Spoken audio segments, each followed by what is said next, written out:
Tengo sortit de son lit et, se cognant au passage à quelque chose, finit par atteindre le téléphone de la cuisine. Pendant tout ce temps, la sonnerie continuait à retentir impitoyablement. « J'ai parlé avec Fukaeri », lança Komatsu tout de go. Comme d'habitude, sans aucune salutation, ni préambule, ni tu dormais, ni pardon, il est très tard. Quel type incroyable. Tengo, malgré lui, ne pouvait s'empêcher d'en être émerveillé. Tengo resta silencieux dans le noir, le visage grimaçant. Il y va de manière très subtile. Donc il amène les choses de manière très intelligente. D'abord, il nous installe une histoire, il construit ses personnages de manière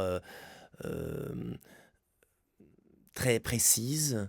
Ce sont des personnages qui ont des traits de caractère assez particuliers, donc qui nous les rendent attachants. Il construit leur univers, leur entourage, comme ça, petit à petit. Il installe une situation, mais tout ça se passe de manière assez calme, et puis avec quelques fulgurances, quelques moments surprenants, où tout d'un coup il se passe des choses totalement inattendues. Et puis c'est vraiment un roman qui fonctionne par couches. Donc au fur et à mesure, il y a des nouveaux éléments qu'on n'avait pas soupçonnés, il y a des choses qu'il a déjà dites et qui prennent une nouvelle ampleur à la lumière des nouvelles informations. Alors il nous emmène sur des pistes, et puis on se dit, ouh là là, là, ça va certainement rejoindre une autre piste. Et en effet, ça rejoint une autre piste, mais peut-être pas celle qu'on attendait. Et donc c'est vrai que ce qui est très agréable dans ce roman, c'est que ça sollicite énormément l'imagination. Et donc il y a à la fois une vraie aventure qui se suit de manière très agréable, mais aussi plein de choses beaucoup plus de l'ordre du symbole, de l'imaginaire, de la perspective, des possibles. Voilà. Puis elle ferma les yeux, attendit un long moment, respira profondément et rouvrit les yeux. Elle espérait que tout serait revenu à la normale, qu'il n'y aurait plus qu'une lune. Sa vue n'avait subi aucune altération. Dans le ciel, sans la moindre erreur possible, 2 lunes brillaient côte à côte. Une jaune, une verte.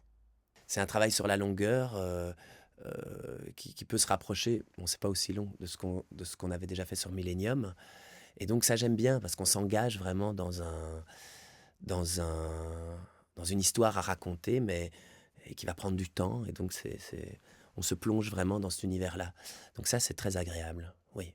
Murakami construit un Q84 autour de 2 personnages dont il va alterner les chapitres. Un Q84, c'est l'histoire de 2 mondes parallèles, un monde d'apparence réelle et un monde plus irréel. Il est arrivé quelque chose au monde. Ou bien il m'est arrivé quelque chose, c'est l'un ou l'autre. L'histoire se passe en 1984, et donc il l'appelle 1Q84, et la lettre Q, quand on la retourne, forme un 9. Donc c'est comme un monde inversé, c'est le 1984 inversé, et qui fait en plus référence au titre du roman de George Orwell, donc ce qui apporte beaucoup de poésie, évidemment. C'est un titre très chargé, poétiquement, comme d'ailleurs le style de Murakami de manière générale, une poésie très subtile, très l'air de rien. Voilà. Bon, comme c'était au téléphone, moi de mon côté, je suis resté approximatif. Les questions concrètes, on en parlera quand on se verra, lui ai-je dit. Je lui ai demandé si ça l'intéressait ou pas, mais en parlant de façon plutôt détournée. Si j'avais été trop direct, je me serais retrouvé dans une situation plutôt embarrassante, ma proposition étant un peu spéciale. Et alors ? Elle n'a pas répondu. Pas répondu.